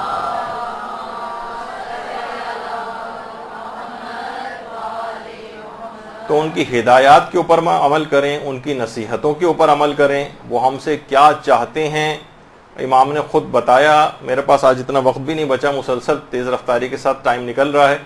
مجھے تقریباً 40-50 چیزیں کم سے کم آج آپ کو بتانی تھی کہ یہ امام زمانہ علیہ السلام نے خود کہی ہیں کہ ان چیزوں کے اوپر عمل کرو. جتنا بھی ابھی دیکھیں وقت میں مکمل کر سکا تو کروں گا، کیونکہ اس کے فوراً بعد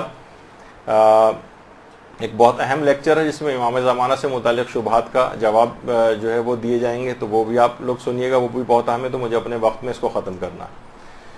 تو بہرحال اپنی پوری زندگی کو اس طرح سے امام زمانہ خود ہم سے چاہتے کیا، یہ خود کچھ علماء کو بتایا، مراجع سے ملاقاتوں کے اندر بتایا، اپنی احادیث مبارکہ کے اندر بتایا، اپنی توقیات کے اندر امام نے بتایا کہ وہ ہم سے کیا چاہتے ہیں. آیت اللہ مرشی نجفی، ان کو براہ راست کچھ امام زمانہ علیہ السلام نے نصیحتیں کی. وہ ظاہر صرف ان کے لیے نہیں تھی بلکہ ان کے تھرو ہم تک اس پیغام کو پہنچایا تھا. آیت اللہ مرشی نجفی، آیت اللہ مرشی نجفی فرماتے کہ جب میں جوان تھا تو اس زمانے میں میرا ارادہ ہوا تھا کہ میں زیارت کے لیے حرم عسکرین امام علی نقی علیہ الصلوۃ والسلام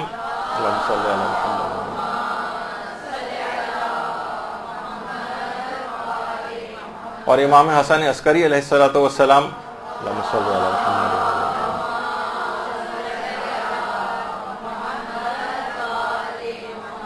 اب بھی جنہوں نے سفر کیا انہیں پتہ ہے کہ بہرحال پہلے تو حالات اور اس سے بھی زیادہ خراب تھے. اب بھی لوگ جب وہ سفر کے لیے وہاں جا رہے ہوتے ہیں، سامرہ والا دیکھتے ہیں کیسا بیابان اور ویران جگہ اس میں آتی ہیں، تو ان کے اس زمانے کے اندر تو حالات اور کیسے خراب ہوں گے.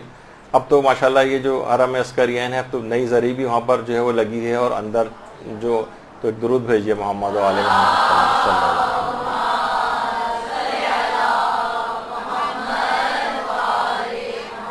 تو کہہ رہے ہیں میرے ایک تو ان دونوں ائمہ کے قبور کی زیارت کے لیے بھی تھا ارادہ، اور حرم سید محمد جہاں وہ قربانی وغیرہ بکرے کی جاتی ہے وہاں عام طور پر دیکھیے اب اس نام لحاظ سے وہ ان کا نام مشہور ہو رہا ہے.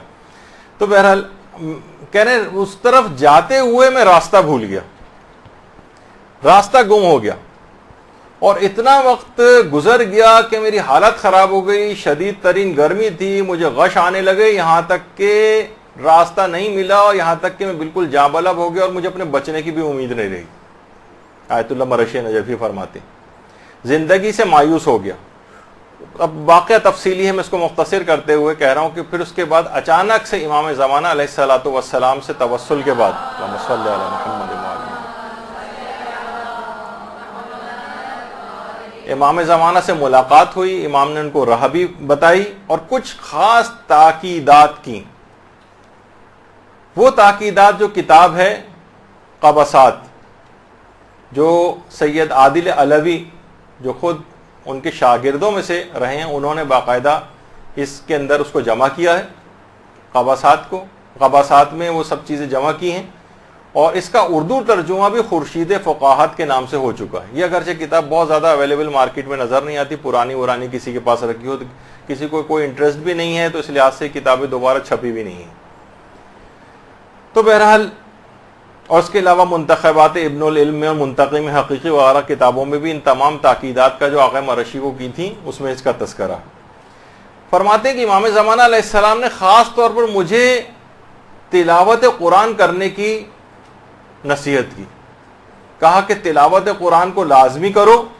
اچھا، کتنی دیکھیے ہماری اپنی زندگیوں میں ہم دیکھتے ہیں کہ تلاوت قرآن ختم ہوتی چلی جا رہی، بس رمضان آتا ہے تو تھوڑا بہت قرآن ہاتھ میں اٹھا لیتے ہیں، ورنہ قرآن ویسے ہی بند رکھا رہتا ہے. بلکہ کہیں میں لطیفہ بھی پڑھ رہا تھا کہ کوئی دادی اماں اپنے پیسے جو قرآن کے اندر چھپا کے رکھ رہی تھیں، تو کہا کہ دادی اماں یہ کہاں پر رکھ رہی ہیں؟ کہاں بیٹا مجھے یقین ہے کہ تم لوگ اس کتاب کو کبھی کم کھولو گے نہیں، اس وجہ سے محفوظ ترین جگہ یہی نظر آ رہی ہے. تو بہرحال یہ حالت ہو گئی ہے لوگوں کی. تو ایک عجیب، ورنہ بہار ہے قرآن کی لوگوں کی زندگیوں میں، اس لحاظ سے قرآن رائج رہے، نوجوان بچے قرآن کو پڑھیں اور ان کو اس طرح کے مواقع میسر ہوں، ایسے پروگرامز ان لوگوں کے لیے کروائے جائیں، اجتماعی جو ہے تلاوت قرآن کے سلسلے میں جو ہے حرموں کے اندر بھی جو ہے اس طرح سے تقاریب منعقد ہوتی ہیں، لوگوں کے اندر بیدار کرنے کے کچھ ایسے اقدامات ہونے چاہیے. تو امام نے ایک تو تلاوت قرآن کی بہت تاکید کی. اس کے علاوہ امام زمانہ علیہ السلام نے نماز تلاوت قرآن کے ساتھ نماز شب کی بھی تاکید کی، اور بلکہ نماز شب اور تلاوت قرآن کے لیے امام نے فرمایا کہ اے سید، ایک جملہ کہا، اے سید ان اہل علم پر افسوس ہے کہ وہ خود کو ہم سے نسبت دیتے ہیں اور ان اعمال کو انجام نہیں دیتے. تو خاص طور پر جو دینی طالب علم ہیں یا جو اہل علم حضرات ہوں، وہ تو علی الخصوص کبھی بھی نماز شب کو اور تلاوت قرآن کو فراموش نہ کریں. امام زمانہ نے باقاعدہ شکایت کی ہے اہل علم افراد کی کہ یہ خود کو ہم سے نسبت دیتے ہیں اور ان دونوں چیزوں سے غافل ہیں، یعنی تلاوت قرآن اتنی انجام نہیں دیتے اور نماز شب نہیں پڑھتے. اس کے بعد ہے زیارت قبور ائمہ اور اولاد ائمہ کی تاکید کی امام نے. اب تو ماشاءاللہ اس میں لوگ جانے لگے ہیں، البتہ قبور ائمہ، لیکن ایران وغیرہ جاتے ہیں تو وہاں پہ لوگ کبھی کوئی لے جانا بھی چاہے کہ چلیں یہاں پہ بہت سے امام زادوں کے قبور بھی ہیں، وہاں چلیں تو لوگ زیادہ انٹرسٹ نہیں لیتے. امام نے اولاد ائمہ کے قبور کی زیارت کی بھی تاکید کی کہ ان کے قبور پہ بھی جایا جائے. اس کے علاوہ پھر امام نے احترام ذریت سادات کی تاکید کی. اب میں اس کی تفصیل میں نہیں جا رہا، نہ ان کے الفاظ نقل کر رہا ہوں، صرف ہیڈنگز آپ کو بتا رہا ہوں کہ بس کافی کہ امام نے تاکید کی ہے تو ہمیں اس کو. اچھا، اس میں بھی اب آج کل لوگ اس طور پر لے کے آنے لگے ہیں کہ ان کی لحاظ سے سادات کی فضیلت کا انکار، کہ بس یہ سادات دیکھی، ٹھیک ہے یہ یقینی بات ہے کہ سادات کو بھی اپنی نسبت کا احترام کرنا چاہیے اور اپنے آپ کو حرام سے بچانا چاہیے، ان کی ذمہ داری زیادہ ہے، کیونکہ فضیلتوں کا حامل ہونا ذمہ داریوں کو کمی نہیں کرتا ہے. تو جتنی فضیلت آپ کی ہوگی اتنا ہی ذمہ داریوں کو ادا کرنا پڑے گا، وہ ایک اپنی الگ جگہ بات ہے، لیکن دیگر افراد کو چاہیے کہ ان کی بہرحال عزت و احترام میں کمی نہ کرے. امام نے اس کی تاکید کی ہے. اور اس کے علاوہ جو دیگر علماء کی قبور ہیں، شہداء کی قبور ہیں، صالحین کی قبور ہیں، وہاں بھی ضرور گاہے بگاہے زیارت کے لیے جائیں. کتنے افراد ہیں، اپنے رشتہ دار ہیں، لوگ سالہ سال اپنے والدین کی قبروں پر نہیں جاتے ہیں، سالہ سال گزرتے چلے جاتے ہیں، جب وہاں قبروں سے اندازہ ہو رہا ہوتا ہے کہ یہاں سالوں سے کوئی نہیں آیا ہے. تو بہرحال اس کی تاکید امام نے کی. عورتیں بھی قبرستان جا سکتی ہیں، اپنے نجاست کی حالت میں بھی جا سکتی ہیں. لوگ اتنے زیادہ سوال پوچھتے ہیں کہ بیچ میں چلیں یہ والا فقہی مسئلہ بھی آ گیا. اس کے علاوہ امام نے خاص طور پر آیت اللہ مرشی کو اس بات کی تاکید کی کہ امیر المومنین علیہ السلام کا جو خطبہ شقشقیہ ہے، اللہم صلی علی محمد وعلی محمد، حضرت امیر کے اس خطبے کو حفظ کرنے کی تاکید کی، اور ایران میں باقاعدہ اس کے پروگرامز بھی ہوتے ہیں، خطبہ شقشقیہ باقاعدہ طالب علموں کے لیے، حتیٰ کہ استادوں تک کے لیے اس کا مقابلے ہوتے ہیں کہ جو بھی کرے گا اس کو اس میں انعامات بھی لکھے ہوتے ہیں، اسے زیارت کربلا کے لیے بھیجا جائے گا، مشہد کی زیارت کے لیے بھیجا جائے گا، اور مختلف جو ہے اس طرح کے ان کو انعامات، ایک مقابلے کی فضا، تاکہ لوگوں کے اندر، یہاں پہ بھی ہمارے جو مدرسے کے مسئولین ہیں، میں بہرحال ان سے یہی درخواست کروں گا کہ بچوں میں اس طرح کی چیزیں، کہ خود حضرت حجت نے باقاعدہ کہا کہ خطبہ شقشقیہ جو ہے اس کا جو متن عربی والا ہے، اس کا ترجمے کے ساتھ اس کو جو ہے حفظ کریں، تو ایک اس کی تاکید کی۔ اس کے علاوہ حضرت حجت نے خطبہ حضرت زینب سلام اللہ علیہ کے حفظ کی تاکید کی ہے، جو دربار میں دیا تھا، اللہم صلی علی محمد۔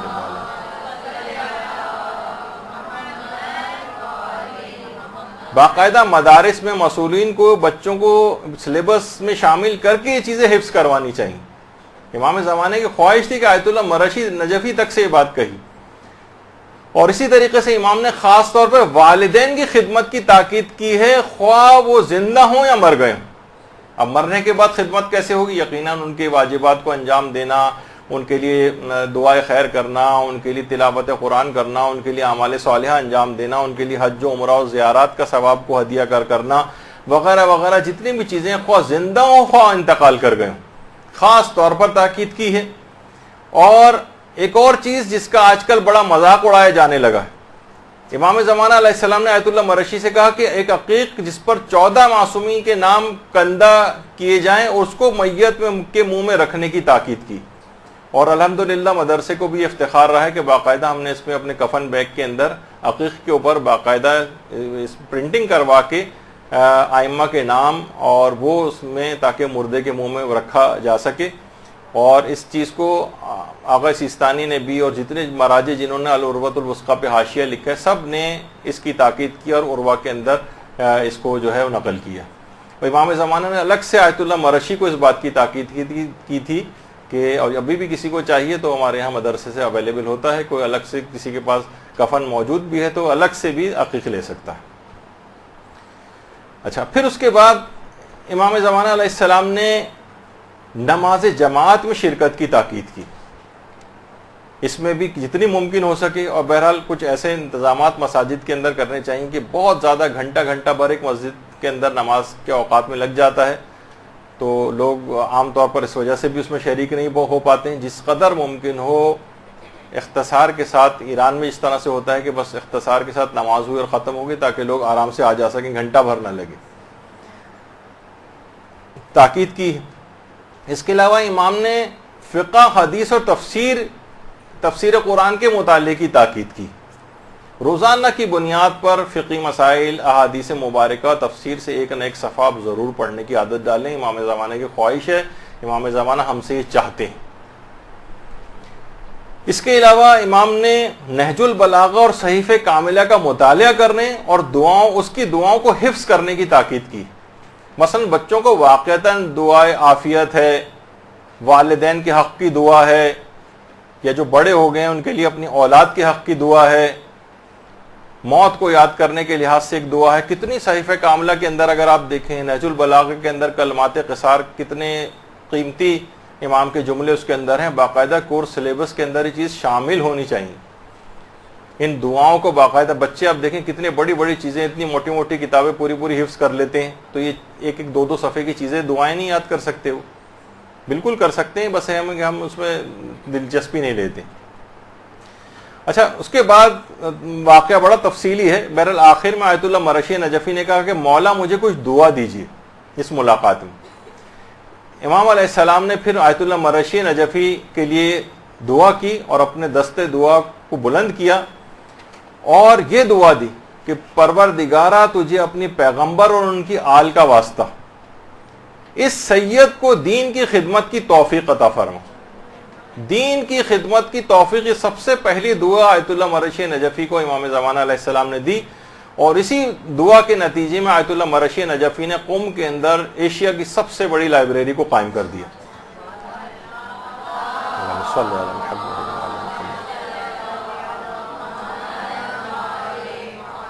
حرم معصوم قم سلام اللہ علیہ کے بالکل سامنے ان کی قبر بھی ہے, آیت اللہ مرشی نجفی کے ان کا کتاب خانہ بھی ہے, جہاں پر اور بہترین بہت ہی بڑی لائبریری جو ہے وہاں پر قائم کی گئی. اور اس کے بعد امام زمانہ علیہ السلام نے اگلی دعا کی کہ پروردگارہ اسے مناجات کی لذت و شیرینی عطا فرما. یہ بہت بڑی دعا ہے کہ جب بھی آیت اللہ مرشی نجفی اکثر و بیشتر ہاتھ میں بس ان کے رومال رہتا تھا اور اپنے آنسو پوچھتے رہتے تھے, انتہائی رقیق القلب, ہر وقت گویا آنسو آنکھوں کے اوپر رکھے رہتے تھے. مناجات کی ایسی لذت اور ایسی شیرینی عطا ہوئی تھی امام زمانہ کی دعا کے نتیجے میں. اور کہا کہ پروردگارہ اس کے لیے اس کی محبت لوگوں کے دلوں میں قرار دے اور اس کو ہر طرح کے شیطانی شر سے محفوظ فرما, خصوصاً حسد سے. الگ سے دعا کی, کیونکہ علماء کے لیے روایتوں میں ہے کہ جو صاحبان علم ہوتے ہیں ان میں آپس میں ایک حسد کی کیفیت پیدا ہو جاتی ہے, تو کہیں خدا نخواستہ علم کے بڑھنے کے ساتھ یہ چیز پیدا نہ ہو جائے. بعض اوقات اپنے ہم درسوں کے ساتھ پیدا ہو جاتی ہے, بعض اوقات صاحبان علم کی آپس میں ہونے لگتی. اور اس کے بعد امام زمانہ علیہ السلام نے تحفے میں آیت اللہ مرشی نجفی کو خالص تربت امام مظلوم یعنی خاک شفا, اللہم صلی علی محمد و آل محمد,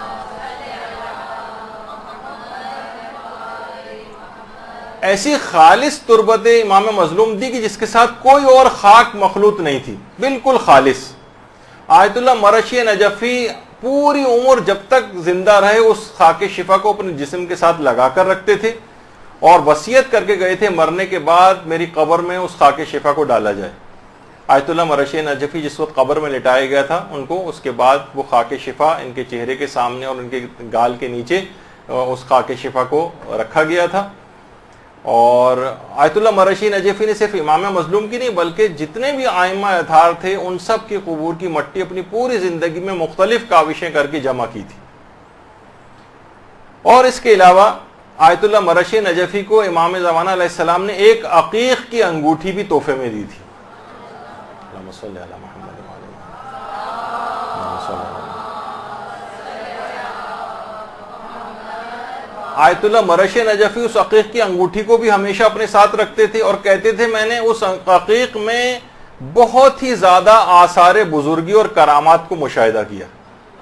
اچھا, اب آج کل ایک اور بھی چیز ہو گئی ہے, پھر آپ کو جگہ جگہ میں ان چیزوں سے آگاہ کرتا جاتا ہوں کہ عقیق کے خلاف بھی ایک کیمپین شروع ہوئی ہے کہ یہ پتھر ہے, یہ کہ لوگ اپنی زندگیوں پہ سوچتے ہیں کہ بڑا اثر انداز ہوتا ہے اور جو ہے یہ فضول لوگوں نے پہننا شروع کر دیا ہے اور اپنے حاجت روائی سے کرنے لگے بغیر جبکہ کسی کی نیت نہیں ہوتی ہے, کیونکہ حکم ہے اس کا اور اس کی خود خاص ان سے فوائد حاصل ہوتے ہیں. نماز کے دوران جب بھی اس کو پہننے کا حکم ہے تو اس کے خلاف بھی ایک چیز دیکھیں, امام اس کی اہمیت کے پیش نظر امام نے وہ عقیق کی انگوٹھی تحفے میں دی تھی اور خود آقا مرشی کہتے ہیں میں نے بہت آثار بزرگی اور اس میں کرامات مشاہدہ کی ہیں اس عقیق میں.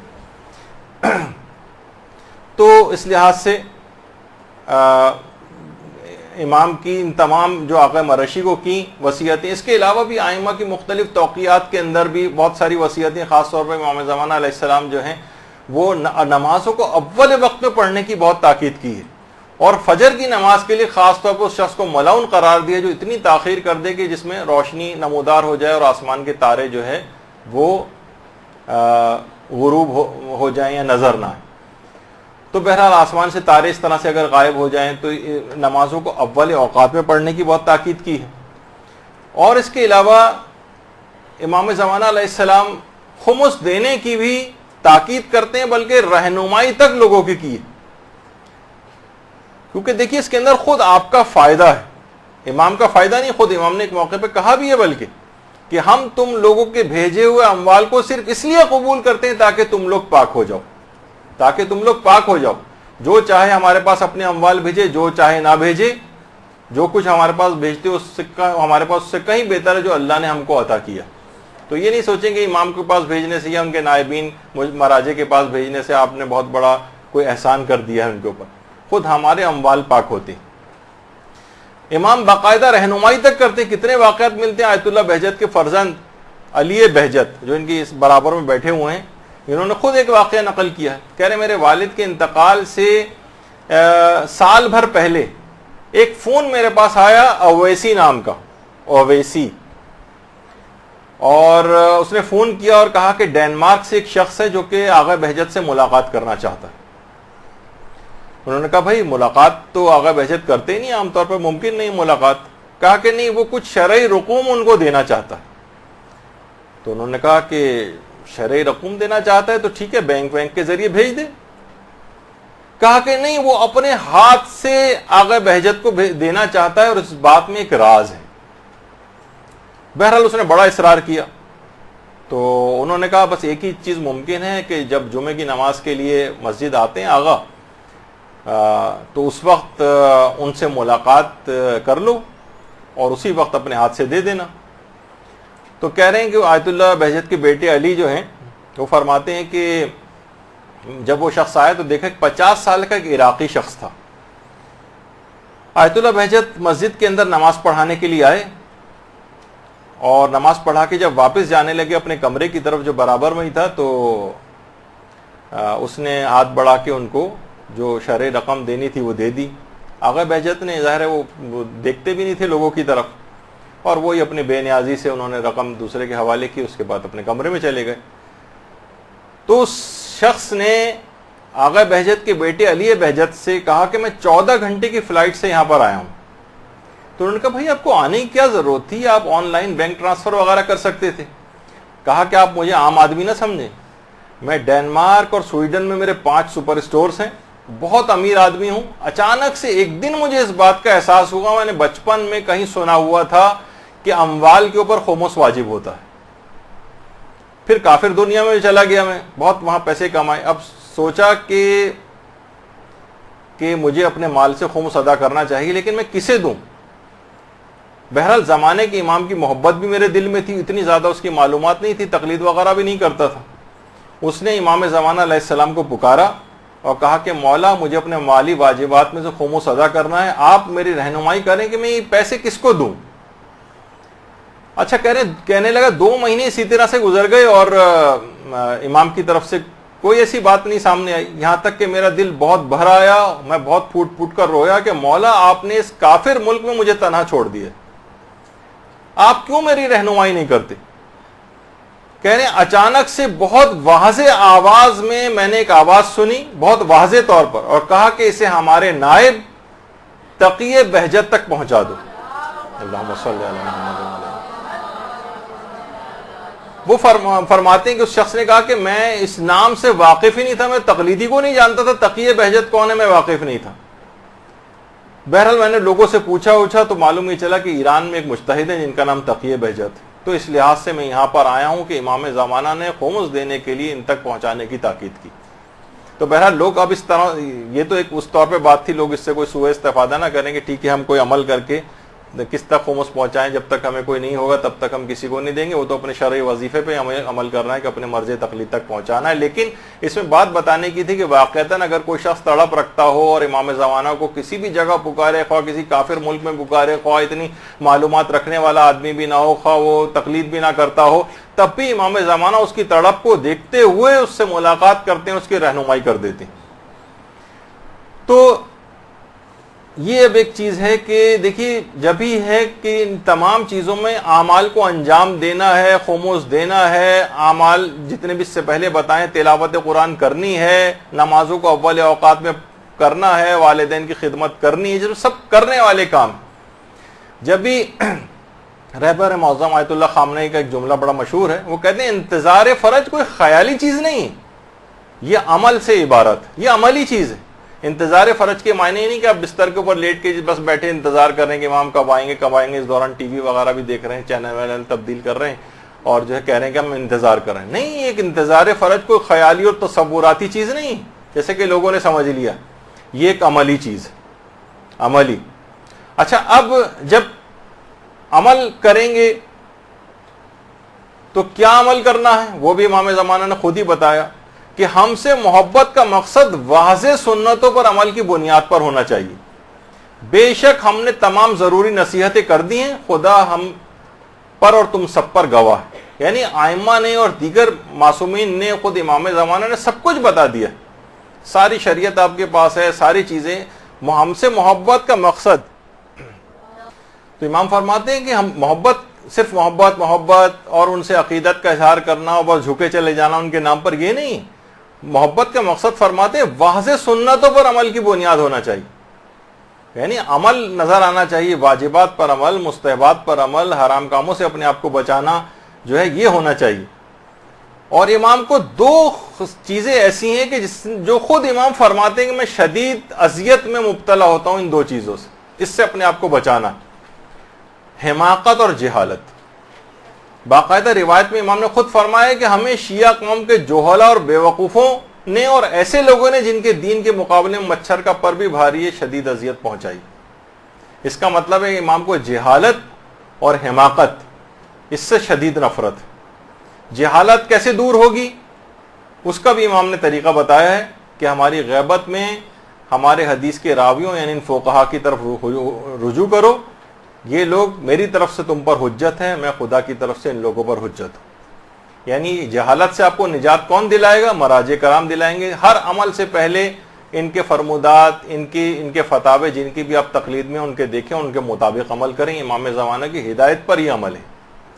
اور ایک حکم جو تقلید ہے بالکل عقلی بھی ہے, چاہے کوئی حدیث مبارکہ نہیں بھی اگر ہو بالفرض, تب بھی عقل اس بات کا حکم دیتی ہے جو قطعی طور پر کہ کوئی بھی شخص جو دینی مسائل کا استنباط نہیں کر سکتا ہے وہ کسی جاننے والے جو کی مہارت رکھتا ہو اس کی تقلید کرے. اچھا, اب وقت جو ہے وہ پھر ختم ہو گیا ہے. اگرچہ ابھی بہت سارے تقریباً 35-40 میرے اعتبار سے ابھی چیزیں اور بیان کرنا تھیں جو امام زمانہ نے, لیکن یہ چلے ایک لحاظ سے آپ لوگوں کے لیے ہوم ورک بھی ہو گیا. انشاءاللہ آئندہ کبھی زندگی رہی تو اس کے اوپر مزید بات بھی کر لیں گے. لیکن یہ کہ کم سے کم اپنی زندگی کو امام زمانہ علیہ السلام کے لیے اس طور پر تو بسر کرنے کی کوشش ہمیں کرنی چاہیے کہ بالکل ان کی ہدایات کے مطابق عمل ہو. جب بھی یہ جملہ کہا جاتا ہے کہ آپ کو کوشش کرنی چاہیے کہ حبیب ابن مظاہر بن جائیں, تو امام زمانہ خود خط لکھ کے بھی آپ کو بلا لیں گے امام حسین کی طرح سے. یعنی صفات تو کچھ ایسی پیدا کریں. تو بہرحال ان کو پکاریں, ان کے لیے روئیں, ان کے لیے گڑ گڑائیں.